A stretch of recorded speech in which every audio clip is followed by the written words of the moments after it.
كلمة خلاص دي اطلع بيها بالدرس النهارده. ربنا سبحانه وتعالى هيختبر العبد إلى نهاية صبرك. هيختبرك لما تجيب نهاية صبرك ونهاية احتمالك ونهاية طاقتك، ثم تتدخل رحمة ربنا سبحانه وتعالى معاك. عايزك تفهم النقطة دي. ربنا هيختبرك لنهاية صبرك، لنهاية حلمك، لنهاية اللي انت تقدر عليه، وهيتدخل ربنا سبحانه وتعالى برحمته. سيدنا إبراهيم ألقي في نار سماها ربنا الجحيم. خلاص هو اترمى بالمنجنيق بقى في النار اهو. انتهت الأسباب المادية بتاعت البشر. خلاص ما فيش حد من البشر يقدر يعمل لإبراهيم حاجة. خلاص هو اتحدف في نار فعلا. ربنا يقول للنار ايه؟ شوفي يتدخل امتى ربنا؟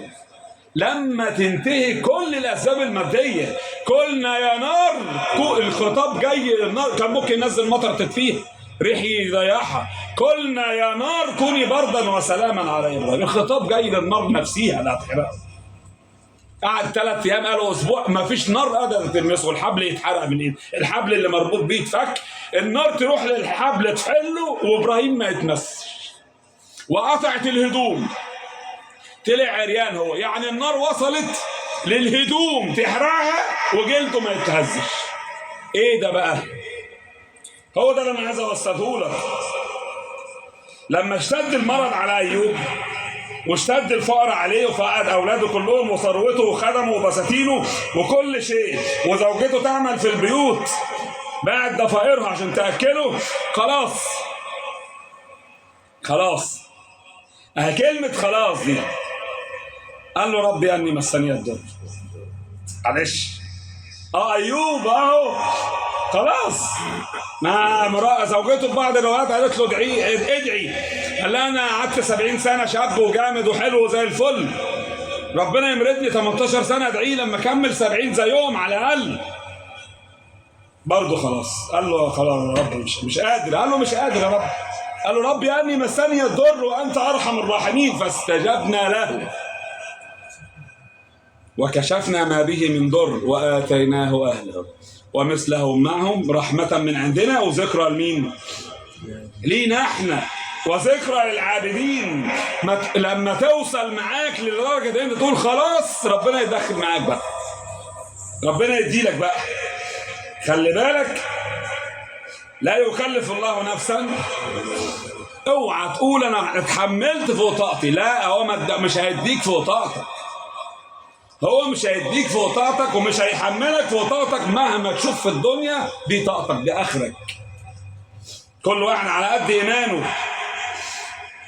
يونس عليه السلام يخش في بطن الحوت، والحوت ده ما بيعيش الا في المحيطات وفي اعماق كبيره. خلاص انتهت الاسباب الماديه. لا حد هيقدر يسمعه غير ربنا، ولا حد هيقدر يشوفه غير ربنا، ولا حد هيقدر ينقذه غير ربنا. انتهت الاسباب الماديه. ربنا يقول للحوت ده مش طعام ليك ومش رزق، طلعوا لي بره على الشاطئ، اجري.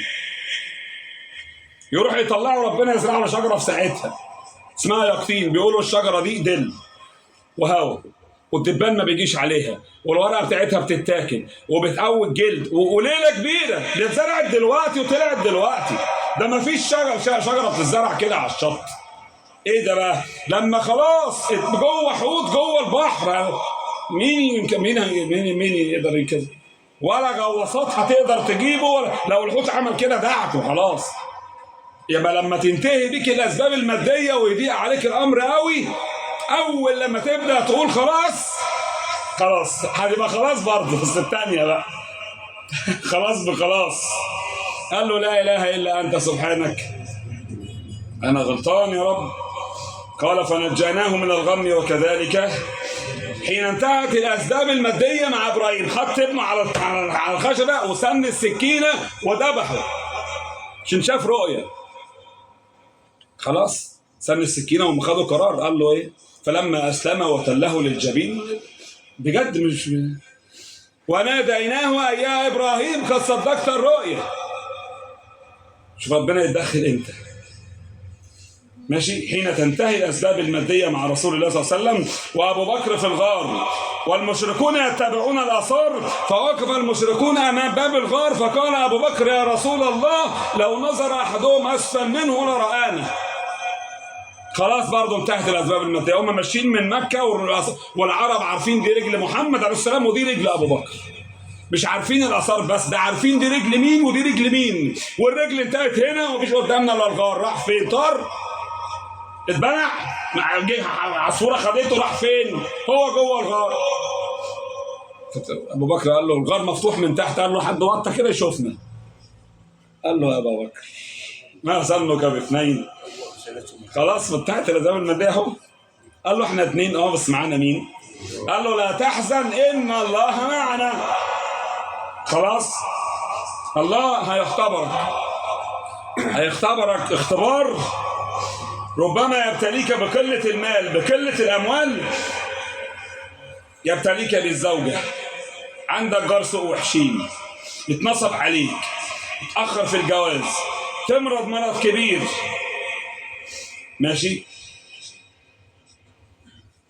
أهلك ما يسألوش عليك سواء أخ أو عم أو خال، تتظلم ظلم كبير. خلاص لحد إمتى؟ لحد إمتى هيجي لك الاختبار؟ لحد ما تقول إيه؟ خلاص هي خلاص دي، خلاص يا رب أنا كده ضعت، لغاية لما تقول خلاص يا رب أنا كده ضعت بقى، أنا كده هلكت، أنا كده يا رب ربنا يستر عليا بقى، أنا كده خلاص أنا يا رب ربنا ولا تحملنا ما لا طاقة لنا به. شوف دي، بص المرهم ده عامل ازاي؟ انت تظن ان هو فوق طاقتك، لا قول اعوذ بالله، لا يكلف الله نفسا الا وسعها. حين يصل بك الحال الى اليأس تجد الله معك في كل احوالك. لما توصل للمرحله دي هتتذكر قول محمد عليه الصلاه والسلام ان الله معنا، ستتذكر قول موسى كلا ان معي ربي سيهديني. قال حتى اذا استيأس الرسل وظنوا انهم قد كذبوا جاءهم نصرنا فنجي من نشاء ولا يرد بأسنا عن القوم المجرمين. قال أم حسبتم أن تدخلوا الجنة، بتحسبوا الجنة كده؟ أم حسبتم أن تدخلوا الجنة ولما يأتيكم مثل الذين خلوا من قبلكم. تعالوا اسمعوا اللي قبلكم عملوا إيه. قال مستهم البأساء والضراء وزلزلوا حتى يقول الرسول والذين معه متى نصر الله. اهدوا كده، ألا إن نصر الله قريب. بالراحة اهو. سألوها إمتى؟ قالوها إمتى هم؟ نعم البلاء شديد والأيام صعبة والفتن متنوعة وسريعة، ولكن الله معنا يرانا ويسمعنا في لمح البصر، يكشف الضر ويرفع البلوى سبحانه وتعالى، ويكتب لك أجر صبرك على البلاء والدعاء والتضرع والرضا عند البلاء، سبب لرفع درجات المؤمن في الجنة. اصبروا وأحسنوا الظن بالله واعلموا أن فرجه قريب.